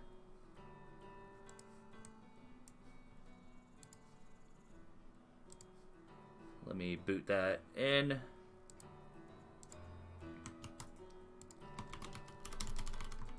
Thanks everybody for tuning in. It's always a pleasure to hang out and cast.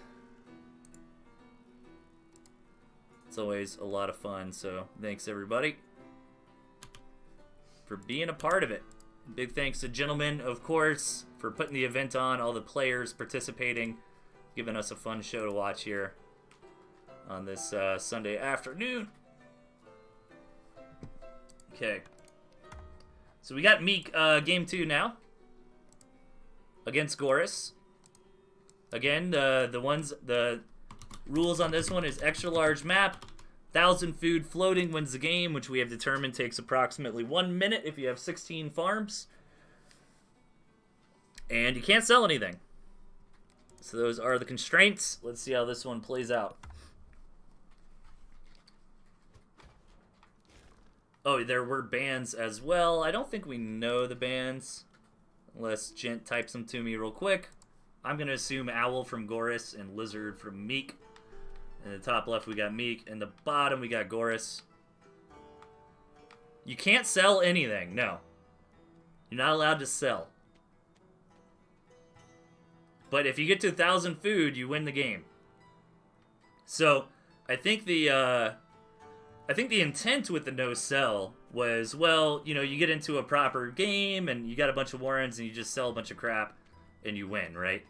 But what's funny to me is that the no sell is probably going to end up being the spicier bit. What is going on with this expansion, by the way? Okay, there's a ramp right there. This tree's in the way. Yeah, the no sell is the spicier bit. Like right here, Meek can't sell that. What? Oh my god, I missed it again, Meek! Goris ban lizards.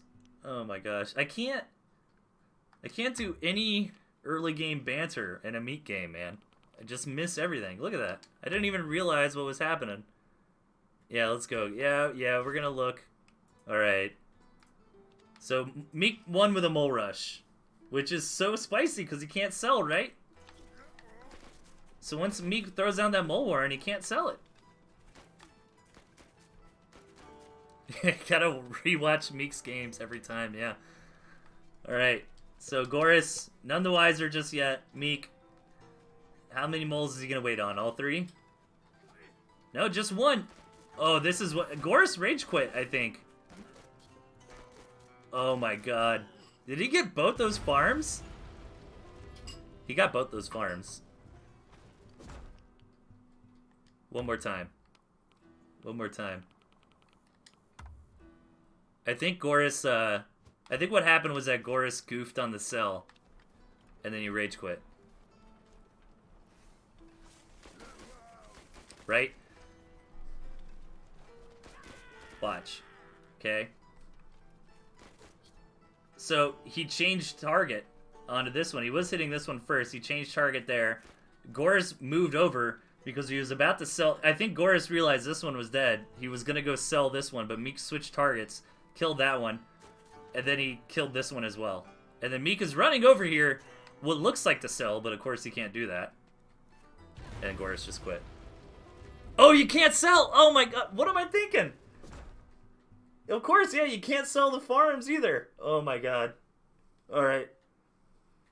3-head Delphius. It took me too long to think about that. But yeah, I didn't even think about the fact Goris couldn't sell the farms.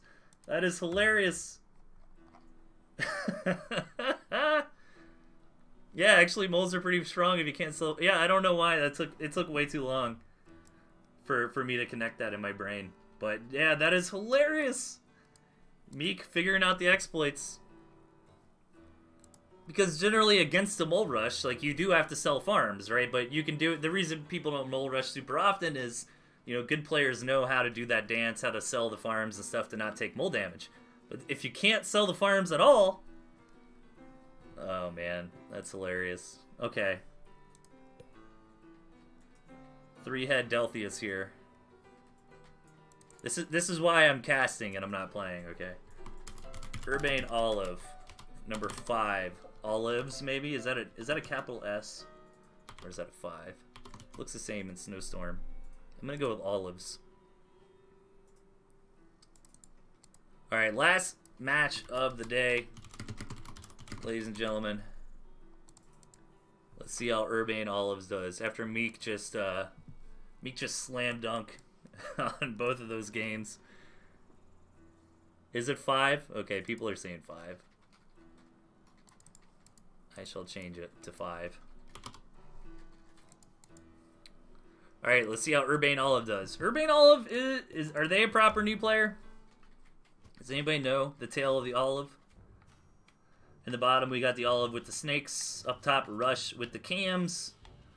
Again, stage 1, pretty straightforward. Just had to select between a few different decks here. Both players playing with legal selections.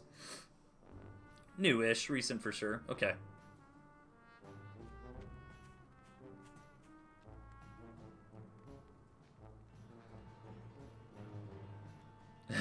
Kalario is still hoping for a challenger to forget to rebind their sell button before coming to me. Yeah, that would be nice.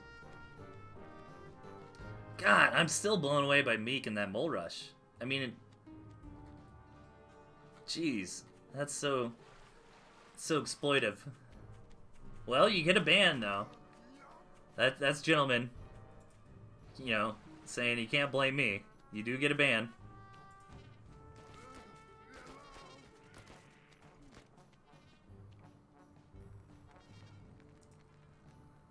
Okay, 5 farm, double initiated from the olive here. Rush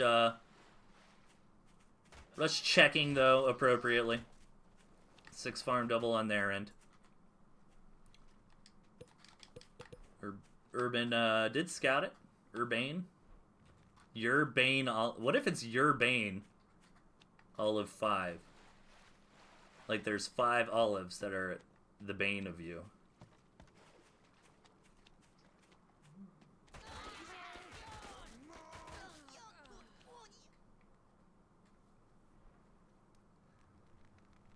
Olive actually doubling down here. Getting up to 3 tier 1 warrens. Again, Rush being defensive, but Rush kind of wiggled this early game a bit better. You know, they've got the 3 warrens. I think that some of this placement is a little bit rough because Olive can come in here and poke. And yeah, look at this, even bringing the moles up. Yeah, these warrens aren't quite protected by the pigs. But Olive, starting a bit early. I would have liked to have seen them wait for the moles. But still going to work out quite nicely. One of the warrens going down, and this might be a fast game. Yeah, I think Rush's warren placement was tough here. But Olive is going to pull back. Now keep in mind, after all of this, Rush still with the 8 farms.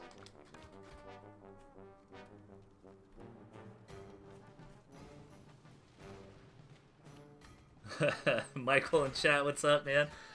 Yeah, been kind of doing this on and off for a few years now, so I'm not doing, I guess, regular broadcasts anymore per se, but still covering events. So here we go, Olive coming in again. Is he gonna have enough? Oh, Rush having 4 warrens. Okay, Olive has 4 warrens too, though. I think Rush is fine. But again, I'm curious why Rush decided to place the warrens out here rather than, over here, closer to the pig lines. But this time around, Rush will defend.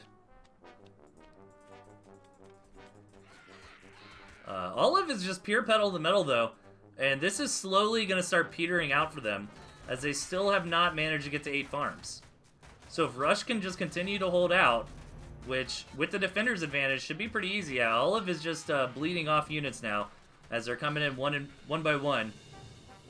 So gonna have to pull back with the tail between the legs and come back and slam down some farms. Meanwhile, throughout all this harassment, Rush got a second base up. Rush is a farm here.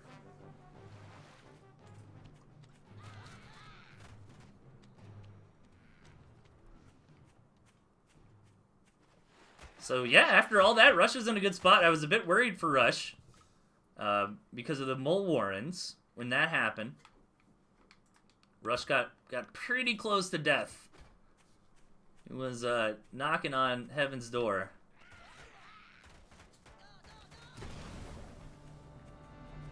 All right, Cam's on the way too. Cam should seal the deal here for Rush. I think Rush just hangs out, waits for the Cams, maybe grabs a couple pigeons, and then I think they can just push in for the win. Olive's economy was very delayed by the aggression. The 8th farm is still not up and running yet. About to be, though. And yeah, I hear those pigeons. And, okay. I think this move makes sense from Olive. Just give it one more hoorah. But unfortunately, I think Rush is just too far ahead. There were several engagements here, I think Olive's last hoorah was an engagement ago. But it doesn't hurt to try. Good targeting there on the Chameleon. Getting that knocked out pretty quickly. And yeah, wouldn't be surprised to see Olive tap right here. Maybe they stay in. Again, you know, it's a little different when you're in a tournament match. It's like you might as well try.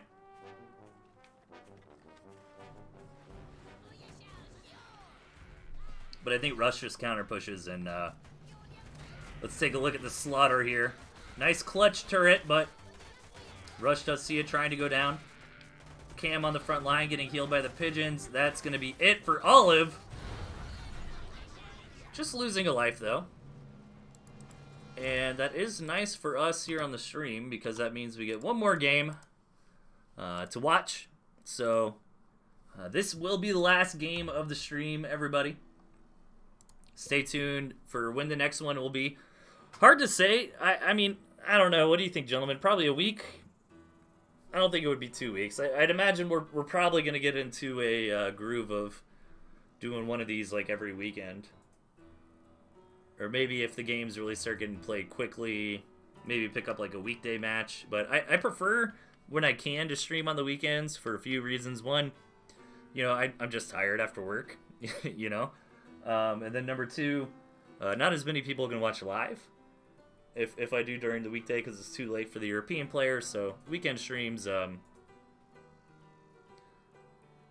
you know, are ideal. Depends on how fast the challengers play.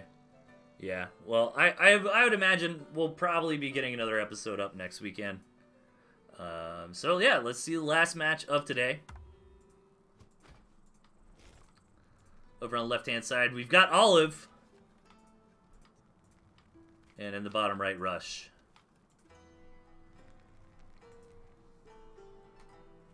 Yeah, we're still playing it by ear, I think, on as far as when the next episode will be. Yeah. I don't mind sticking to weekends, you know. Unless we just started getting, like, swamped, but...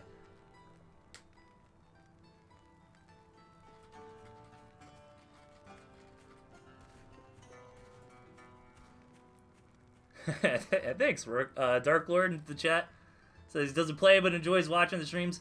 I think that's what's fun about RTS games in general, is that they're very watchable. You know, like, I don't know. I mean, I'm generally up to knowledge with most RTS games, like Age of Empires and StarCraft and Warcraft 3 and all that, so I can tune in and like watch a game like that. But I feel like the amount of knowledge you have to have about the game to like enjoy it as a spectator is a lot less than something like a MOBA, which is kind of constantly evolving. You know, the relationship on which champions are good, which ones are not, which item builds make sense or meta. Where RTS generally, once you know how it works, kind of stays the same, right? I mean, yeah, there are balance patches and stuff, but I don't know. I've always enjoyed watching RTS more than other genres of video game esports. Okay, 8 farm doubles into expos on both sides. Rush getting a little bit of an earlier third tier 1 Warren. Nothing crazy yet. We do have mirror decks this time around. Urban Olive giving up the mole strategy. So yeah, I'd like to see a win here from the old Olive. You know, that'd be exciting. It'd be hype. Either way, they will advance on to stage number 2 after this. Rush would like another notch on the belt. Another head here for the old score count.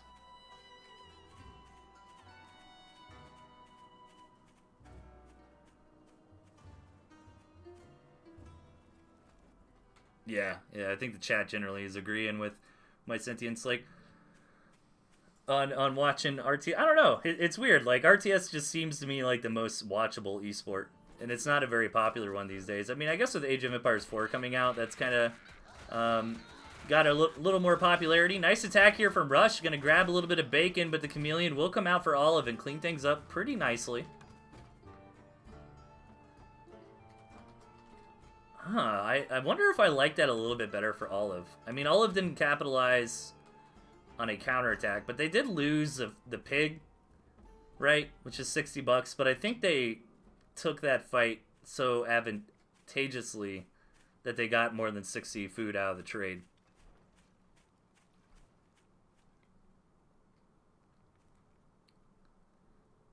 Now, going up to 4 cams, I like this a lot. 4 cams is incredibly powerful, especially in the early game like this. I mean, would love to see even a Pigeon Warren. I don't think you really need it, but it would be nice. Yeah, and I would like to see Urban just go. Like, once he gets to 4 cams. Actually, supply blocked on that last cam. Bit unfortunate, but will start making now. Yeah, having a big cam advantage like this is pretty important. Really hard to attack into Rush, though, now that I'm thinking about it. You know, you can't come in at all this way. You gotta, like, walk around this awkward double high ground here with these cliffs and get in from, like, this angle. Which, I mean, hell, these pigs might even be helping out in that engagement. Rush gonna feign throw down a cannon there. Gonna start an attack. And those pigeons with the cams work very well. Oh, gonna keep that last cam alive. Very nice. Yeah, and again, I'd say another victory there for the Olive. For the Olive Garden.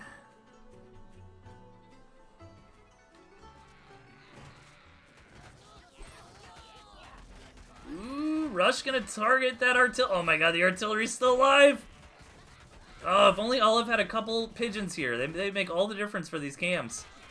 But again, this is a hard choke for Rush to be trying to rally through too. You know, concave versus convex, the classic RTS struggle there. And this cannon is gonna get up. This is looking really good for Olive. Now he's got the pigeons on the front line. He's got the cannon. I mean, not the best cannon positioning in the world, but it's perfectly fine.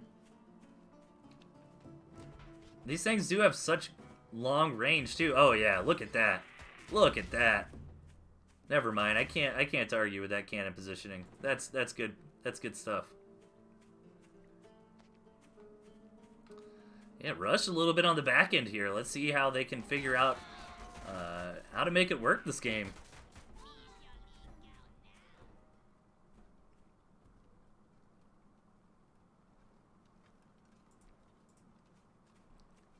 Yeah, it's been 4 years. It's crazy. I've been doing the Tooth and Tail TV thing for over 4 years now.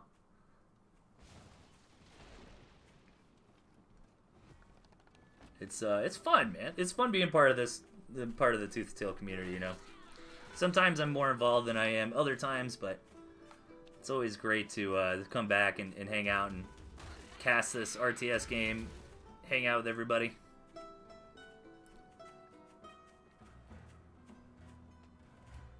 Okay, Rush is doing okay. I guess they could take this third base over here, and without any Swift units, it would be difficult for Olive to go attack it. It actually wouldn't be that bad, though, if Olive did do something like move the cams over to hit this, because even if Rush does counterattack at that moment, you do have the artillery cannon, which is going to add a lot of weight to that skirmish. But again, this is a really hard map for either player to really attack through this awkward choke, this cliffside, this double high terrain.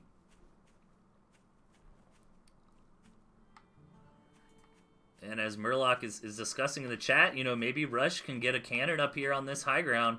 That would be huge. I think what Rush really needs is the space, though. Yeah, there it goes.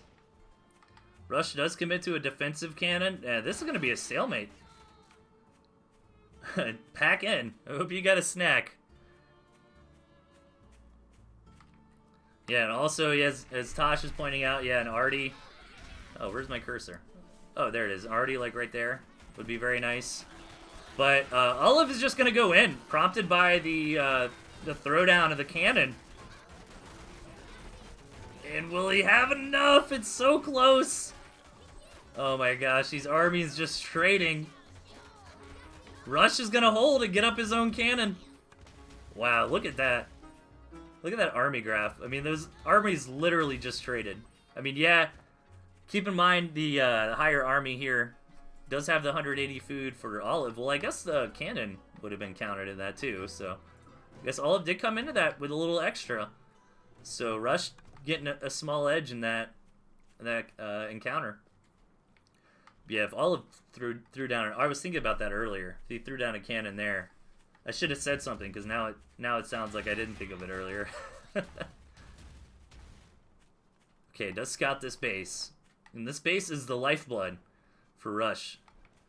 This base is the nectar of the flowers that will provide sustenance for Rush through this life of toil and struggle.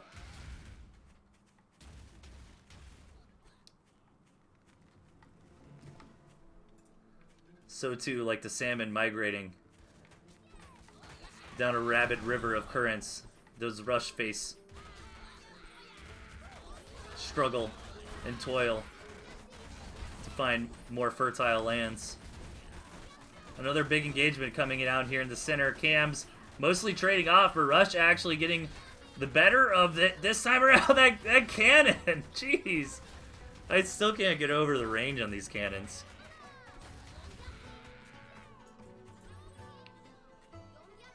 Alright, that was a nice Rush victory. That's what they needed. But the third base is much more well established here for Olive. Full saturation. Meanwhile, Rush only has a few farms on it. So Rush taking a couple nice victories here, but doesn't quite have the economy to back him up just yet.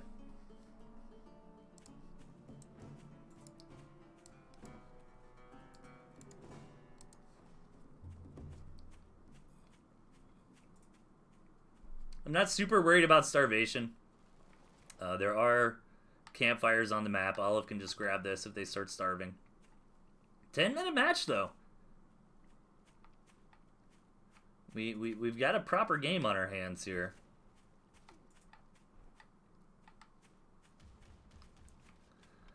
Rush gaining that sweet wheat. Getting some bacon.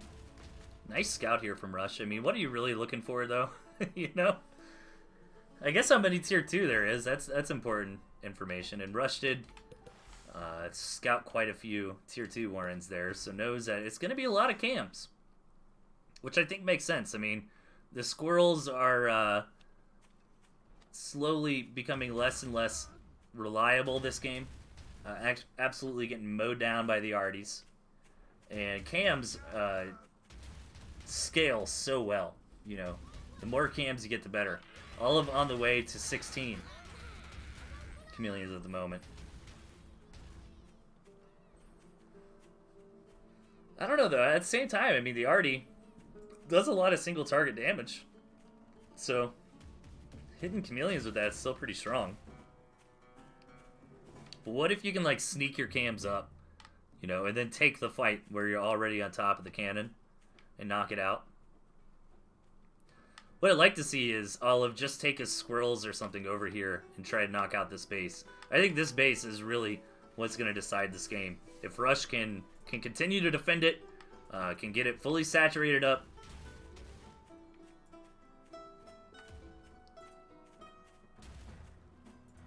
Also, if either player can get an artillery cannon in the range, yeah, look at this! Olive's going to go for it finally. But unfortunately, this base doesn't really matter anymore for Rush, you know? So getting that cannon there is cool. But if Rush straight up doesn't see it, which they don't yet, that is pretty bad. Rush won't have the... Not saying trying to contest it's the right play anyways, but Rush won't even have the option. And look at this. Olive very smartly moving his squirrels around, kind of doing a sleight of hand trick, saying, hey, look at me up here. You know, focus up here. Don't worry about what I'm doing down here. Little misdirection play by Olive. Very nice. Wants to see if they can get in and attack that base, but still not quite confident enough yet to take an engagement while not under the bosom of the artillery cannon. Big fight going down, though, as I say that. And yeah, just dominating numbers of chameleons here for Urban Olive. Gonna clean that up quite nicely. I wouldn't have been surprised to see Rush tap right there, but no, Rush is going to hold out.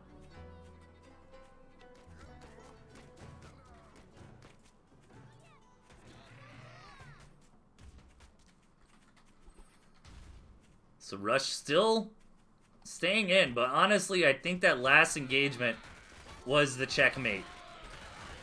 I don't think Rush is ever going to be able to field another army that can contest just this pure number of chameleons here. And finally, Olive takes out the last bastion of Rush there. The last farming base. Rush is down to scraps, and that is going to be it. Olive will advance. 3 lives left. Nicely done here.